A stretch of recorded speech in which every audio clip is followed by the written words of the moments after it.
오늘 아침 뉴스 연구소. 오늘 아침 뉴스의 맥을 짚어드리는 시간 뉴스연구소, 오늘도 두 분의 연구위원 함께합니다. CBS 김광일 기자, 뉴스톱 김준일 수석 에디터, 어서 오십시오. 안녕하세요. 예, 오늘 첫 뉴스 어디로 가나요? 오늘 중폭 개각. 장관들이 많이 바뀝니다. 윤석열 정부 2기 내각이요. 저희 정치부 취재랑 제가 알아본 것들 종합하면요. 중앙부처가 19개인데 그중에서 10개 안팎의 부처 수장이 오늘 교체된다고 합니다. 그러니까 뭐 중폭 혹은 뭐 대폭이라고도 볼 수 있을 것 같아요. 오늘 한 번에 이걸 다 발표할지 아니면 이번 주 중에 두 번으로 나눠서 할지 정도만 봐야 될 것 같아요. 인사 수요에 대해서 어떻게 설명합니까? 두 가지가 있는데, 첫째, 총선 나가는 정치인들, 정치인 출신들 뭐 바뀌는 게 있고요. 네. 또 하나, 엑스포 유치 실패한 다음에 분위기가 좀 어수선해졌거든요. 요 체제 정비의 측면이 있습니다. 예. 한 명씩 좀 말씀을 드리면, 추경호 경제부총리, 여기 이제 최상목 경제수석으로 교체될 걸로 사실상 내정이 됐는데, 네. 예산안 처리 때문에 시기가 좀 늦춰졌다고 합니다. 그러면은 추경호 경제부총리는 오늘은 빠질 수 있는 거예요? 네, 그럴 가능성이 높아요. 예. 또 원희룡 국토, 박민식 보훈, 이영 중기부 장관 같은 경우도 각각 총선 출마를 준비하고 있기 때문에 후임 인선이 예고되고 있고요. 그렇죠. 한동훈 법무부 장관 당연히 나올 텐데, 여기도 당장은 아니고 연말쯤에 원포인트로 나올 걸로 관측이 되고 있어요.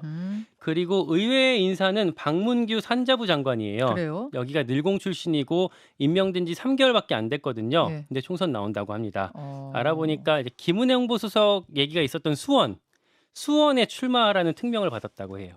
박문규 수원에. 장관. 예. 그리고 박진 외교부 장관, 정치인 출신이라서 당연히 출마할 걸로 관측이 됐고, 뭐 어디 뛰고 있다라는 얘기도 많이 들렸었는데, 일단은 유임됐다, 내각에 남는다 이런 보도가 나왔었다가, 또 최근에는 엑스포 유치 실패한 다음에 경질되려고 하고 있다. 그렇게 좀 정리가 되고 있는 것 그러니까 박진 같습니다. 외교부 장관이 오늘 관전 포인트던데요. 네. 엑스포의 어떤 책임을 지고 박진 외교부 장관을 물러나게 하느냐 아니냐. 네. 요게 후임으로는 뭐 관전 포인트입니다. 조태용 실장 등이 거론되고 있고요. 예. 또 뭐 해수, 농림, 노동, 과기부도 이런저런 사유로 교체 가능성이 높다는 관측이 나오고 있어요. 이동관 방통위원장이 금요일에 사퇴하면서 그 후임은 누가 오는 건가요? 지금 거론되고 있는 게 김홍일 권익위원장이 내정됐다라는 중앙일보 보도가 나왔거든요. 국민권익위원장이 방통위원장으로요? 예, 이분은 검사 출신인데 윤석열 대통령이랑 완전 특수 관계거든요. 그러니까 특수부 직속 선배예요. 그러니까 예전에 김홍일 검사가 대검 중수부장 할 때 중수부 과장을 윤석열 대통령이 하기도 했었거든요. 네네. 뭐 박영수, 김홍일, 윤석열 이런 라인으로 사실 이해하시면 될 것 같고, 그리고 전임 이동관 위원장이 마지막에 좀 법적인 판단, 뭐 리걸 이슈가 좀 있었어서 판단을 잘못한 거 아니냐 이런 지적이 있어서 뭐 그걸 고려해서 이번에 좀 법조인으로 보낸 게 아니냐 이런 해석이 있습니다. 그러니까 방통위원장 자리에 주말 내내 하마평이 돌았던 건 뭐 김진숙, 김장겸 전 MBC 사장들, 이런 사람들의 이름이 오르내렸는데 언론인 출신들. 전격적으로 방송과는 전혀 상관없는 사람이 올 가능성이 커졌다. 이거 확정은 아닙니다. 네. 예, 확정은 아닙니다만 그런 이제 이야기가 나오고 있다는 얘기. 또 하나 차관 인사도 이번에 같이 나올 것 같은데요. 예. 장미란 문체부 2차관. 뭐 다들 익히 아시는 분이죠. 비례대표 출마나 경기 오산 출마가 거론되고 있어요. 오산이라면 안민석 의원 지역구. 네, 오선 중진 안민석 의원이 체대 출신, 서울대 체대 출신이거든요. 그래서 네. 체육으로 이제 같이 묶이는 방안. 또는 고향인 원주로 간다. 네, 그런 얘기들이 들리고 있고, 이 문체부 2차관 자리에는 이영표 축구 선수 출신 전 축구협회 부회장이 검증 절차를 밟고 있는 걸로 전해지고 있습니다. 예. 근데 김준일 에디터, 예. 장미란 차관은 임명된 지 5달 됐고, 그렇죠? 전혀 다른 분야에서 뛰다가 이제 차관으로 행정부에 들어간 지 5달 됐고, 아까 산자부 장관은 3달 됐고, 근데 이렇게 총선을 위해서 행정부직을 버리고 간다고 하면 이건 정말 그냥 스쳐 지나가기 위한, 뭐 따기 위해서 잠깐 들른 거야, 뭐 이 느낌을 지울 수 없는데요. 그러니까 뭐 그만큼 여권의 입장이, 국민의힘의 입장이 좀 급하다 이런 거를 조금 반영한 것 같아요. 그러니까 이게 지금 박문규 산자부 장관 같은 경우에도 여권에서 지금 요청을 했다라는 얘기가 있어요. 그러니까 워낙 지금 인재 인력 풀이, 지금 총선 인력 풀이 좀 만만치 않으니까, 그리고 뭐 장미란 차관은 워낙 스타성이 있으니 그래서 지금 5달 만에 나간다는 건데 뭐 아직 확정은 아니니까 봐야 되겠지만은 예. 지금 전체적으로 보면은 이제 먼저 인사부터 얘기를 하면은 좀 특징이 있다라면은 이제 윤석열 정부의 인사를 이제 서오남이라고 보통 이제 호칭을 했잖아요. 서오남. 예전에 뭐 이를테면 이명박 정부 때 뭐 고소영 이렇게 얘기를 했듯이 서울대 50대 남성 이렇게 특징이다라는 건데 이번에도 큰 틀에서 차이가 없어요. 이게 뭐 대체적으로 맞다고 한다라면은 대체적으로 보면은 서우남이라는 그 기조에 이제 사람이 없다, 아니 그러니까 변화가 없다라는 건데 오늘 한국일보 기사 제목을 좀 말씀드리면은 관료 전문가 중용이 쇄신으로 비칠지 미지수 이렇게 이제 평가를 했거든요. 어떤 얘기인가요? 그러니까 쉽게 얘기를 하면은 네. 지금 나온 언급이 된 분들의 상당수가 관료들이에요. 지금 관료들이고 스타들이라고 해야 되나요? 우리가 좀 눈에 띄게 이런 사람이 중용이 됐어? 이런 사람 파격이네? 라고 할 만한 사람이 별로 없습니다. 현재까지 보면은. 저는 가장 눈에 띄는 게 김홍일 국민권익위원장이 방통위원장 된다라는 건데 방통위원장 같은 경우에는 굉장히 이 방송과 통신의 어떤 전문성 이런 것들이 그간 굉장히 중요시 여겨졌거든요. 그래서 방송계 인사나 예를 들면 뭐 교수가 하기도 했고 그래서 그런데 갑자기 검사 출신 김홍일 국민권익위원장이 온다? 이걸 어떻게 해석을 해야 되나 뭐 이런 생각이 드는 거죠. 그러니까. 근데 저는 깜짝 스타가 와야 될 필요는 없는 것 같아요. 장관 자리에. 다만 중요한 건 전문성 같아요. 관료가 승진하는 거 저는 그건 문제 없다고 보는데 문제는 얼마나 전문성을 갖춘 인재가 오느냐 그 부분일 텐데 말씀하신 것처럼 방통위원장에 정말로 권익위원장이 오는 거라면 그분이 정말 전문성을 갖고 있나? 그 부분에 이제 의문부호를 찍게 된다는 거죠. 그러니까 뭐 이제 모든 사람을 다 깜짝 스타로 할 필요는 없는데 이번 인사에 그러면 누가 제 눈에 띄냐라고 한다라면 저는 김홍일이 제 눈에 띄는 거예요. 그러니까 검사가 지금 방통위원장 오는 게 제 눈에 띄니까 뭔가 굉장히 안정성을 중시를 하기는 했는데 이 부분이 이제 국민들 눈에 어떻게 비춰질지 이게 좀 중요한 것 같습니다. 그렇죠.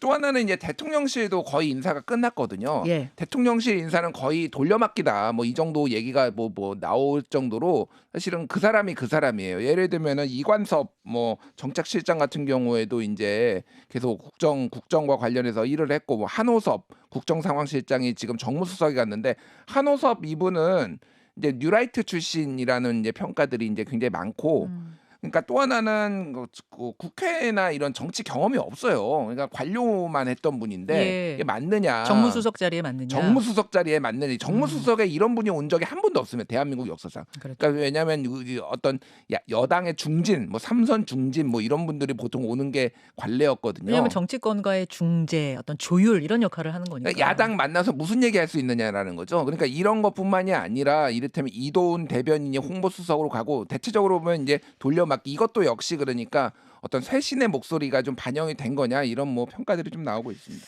자, 오늘 개각 어떻게 뚜껑을 열면 정말로 어떤 인물들이 들어있을지 보고 다시 또 평하기로 하고요. 일단 두 번째 이슈 넘어가죠. 이상민 탈당 선언. 민주당 이상민 의원 어제 결국 탈당을 선언했습니다. 네, 예견됐던 일이죠.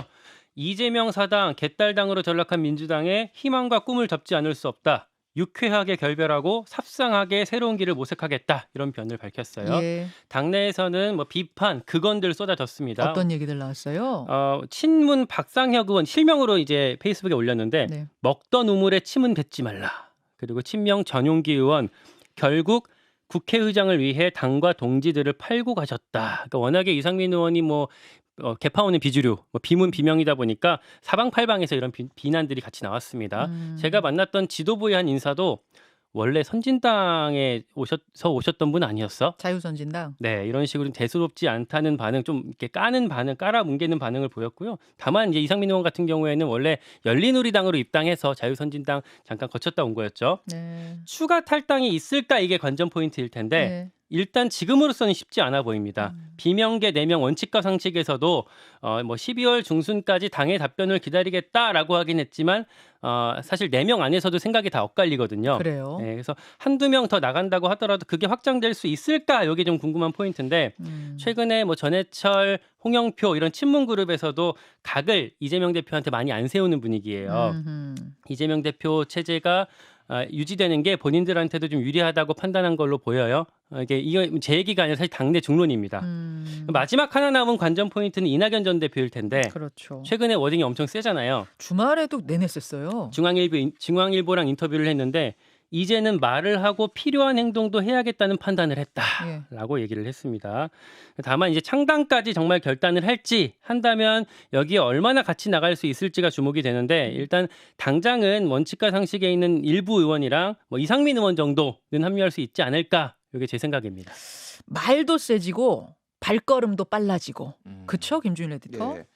원칙과 상식이 오는 10일에 이제 당 혁신의 필요성에 공감하는 인사들과 대규모 토론회를 연다고 합니다. 토론회요. 토론회요. 예. 그래서 이제 이게 좀 분수령이 될 것 같아요. 그러니까 어쨌든 12월 중순을 얘기를 한 거잖아요. 그럼 이 토론회에서 여러 가지 요구 사항이나 이제 비판들이 나올 것이고 이게 이제 어떻게 되는지를 보고 좀 판단할 것 같은데 아까 뭐 김광희 기자가 얘기했듯이 여기에 원칙과 상식에 소속돼 있는 그 의원들도 생각이 좀 다 다릅니다. 미묘하게 좀 다른 부분이 있어요. 조응천, 이원우, 예. 김종민, 윤영찬. 예, 그래서 뭐 이원우 의원 같은 경우에는 저희가 탈당을 전제로 뭐 실당을 전제로 신당 창당을 전제로 활동하는 건 아니고 어떻게 할지 좀 고민하겠다 뭐 이렇게 얘기를 하기도 했고 뭐 윤영찬 의원도 요구하는 부분들에 대한 전체 평가가 좀 필요하다 뭐 이런 얘기도 있어서 실제 12월 중순이 되면 야 탈당이다 이렇게 뭐 하면서 따다닥 나가고 그럴 것 같지는 않고요. 결국은 12월 말 1월 초로 이것도 다 이제 뭐 묶이는 것 같습니다. 이낙연 전 대표하고 행보를 같이 할 가능성은 어떻게 보세요? 그러니까 남든 뭐 나가든 어떻게 하든 간에 행보를 같이 할 가능성도 있어요? 그러니까 지금 얘기가 나오는 게 12월 10일에 예. 이낙연 전 대표가 여기 토론자로 올 것이냐. 아, 그걸 봐야 된다. 예, 그걸 좀 볼 필요가 있다 이런 얘기들이 나오고 있습니다. 그래서 이낙연 전 대표는 지금 당내 원로들이나 뭐 이제 동지들 뭐 김부겸 전 총리라든지 이런 분들하고 만나기도 하고 굉장히 부지런히 여러 사람을 접촉하고 있다는 얘기는 들었습니다. 예, 그러니까 이게 이제 아무래도 새로운 탈당을 하고 새로운 신당 창당의 어떤 구심점이 될 가능성이 점점 무럭무럭 커지고 있다 이 정도로 보는 게 맞을 것 같고요. 이상민 의원은 아직 행선지가 정해지지 않았는데 어디로 갈 것 같습니까? 뭐 이 결정 자체를 굉장히 좀 늦출 가능성이 높아요. 그러니까 예. 12월 중에는 지금 왜냐하면 아까 얘기했듯이 모든 게 12월 말 1월 초에 다 거기 그때 이제 장이 선다고 하죠. 그러면은 신당도 윤곽이 드러나고 그러면 이상민 의원도 판단해야 될 거 아니에요. 국민의힘에 가든 무소속으로 나오든 신당에 가든 그러니까 아마 1월 중순까지 뭐 하더라도 1월 중순 이후에 아마 판단할 것 같은데 어쨌든 국민의힘에서는 지금 대구 유성 을에 자리를 당협위원장 자리를 비워놨습니다. 지금 두 팔을 벌리고 원래 있는 거네요. 있었는데 그분이 이제 뭐 대한적십자사에 이제 거기는 당적을 유지하면 안 되니까 그쪽으로 갔다라고 해요. 그래서 지금 아예 새로 영입 안 하니까 빨리 와 이상민 의원한테 빨리 왔으면 좋겠다라는 걸 명백한 좀 시그널을 좀 보내고 있다. 그래서 이상민 의원이 좀 고민이 깊어질 것 같은 게 근데 문제는 국회의장을 하겠다고 했잖아요. 본인이 지금 5선이고 6선이 되면은 국회의장 자격이 당연히 있죠. 근데 신당에 가면은 국회의장은 사실 6선이 되더라도 불가능하거든요. 그렇죠. 그러면 이제 그것도 국민의힘에 가더라도 국민의힘이 다 수당이 돼야지 이제 국회의장이 되는 건데 여러 가지 좀 이상민 의원이 고민이 많을 수밖에 없을 것 같아요. 그러면은 왜 이렇게 빨리 탈당했는가? 요거에 대해서는 그러니까 본인이 밝힌 이야기들이 있어요. 괜히 이 마음을 이미 정했는데 이렇게 간 보듯이 당 안에 머물면서 있지 않겠다. 빨리 정하겠다 마음을 이제 이렇게 말했던 그 약속을 지킨 것 같습니다. 상황 좀 보기로 하고 다음 이슈 넘어가죠. 전쟁은 시간 문제. 한반도에서 전쟁은 시점 문제다. 북한이 이런 얘기를 했어요. 네, 적대적인 발언, 행동, 수위가 점점 더 거세지고 있습니다. 북한 군사논평원에서 이렇게 밝혔어요. 조선반도에서 물리적 격돌과 전쟁은 가능성 여부가 아닌 시점상의 문제다. 우리 군대는, 그러니까 북한 군대는 이제부터 그 어떤 합의에도 구애에 속박되지 않고 정상적인 군사 활동을 마음먹은 대로 전개할 수 있게 됐다.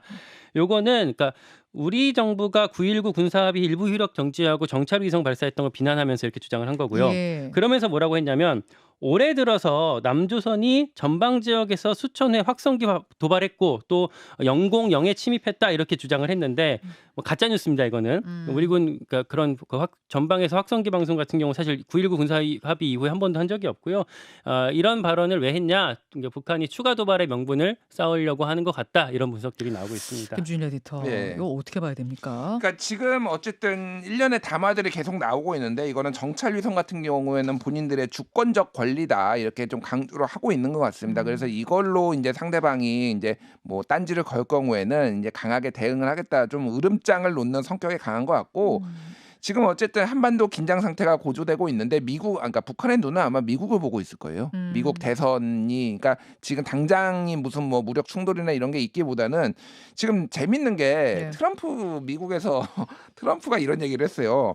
김정은이 나 좋아한다. 어제 나온 건데 13시간 전에 나온 건데 핵 가진 자들과 좋은 관계는 좋은 것이다. 이렇게 얘기를 했다라는 거예요. 아, 김정은이 내 선대위원장이다 말하자면 그런 거예요. 뭐 나를 좋아한다. 그러니까 이게 바이든의 대북 정책에 대해서 비판을 하면서 나는 김정은하고 좋아. 난 김정은이 나 좋아하는 거 알잖아. 이렇게 얘기를 했다라는 거예요. 그러니까 지금 어쨌든 북한의 눈도 미국으로 가 있을 겁니다. 그렇겠네요. 그래서 상당히 만약에 이제 트럼프가 아직 지지율이 더 높거든요. 현재 여론조사 보면은 그렇게 됐을 경우에는 새로운 지각 변동이 조금 벌어질 수도 있을 거다. 뭐 이런 얘기들이 나오고 있습니다. 묘하게 돌아가네요. 예, 여기까지 오늘 뉴스연구소 보고 제가 아까 전에 저 이름 하나 잘못 말한 게 있네요. 이진숙 전 대전 MBC 사장인데 제가 성을 바꿨습니다. 김진숙 죄송합니다. 정정하면서 두 분과 인사합니다. 고맙습니다. 고맙습니다. 김현정의 뉴스쇼는 시청자 여러분의 참여를 기다립니다. 구독과 좋아요, 댓글 잊지 않으셨죠? 알림 설정을 해두시면 평일 아침 7시 20분 실시간 라이브도 참여하실 수 있습니다.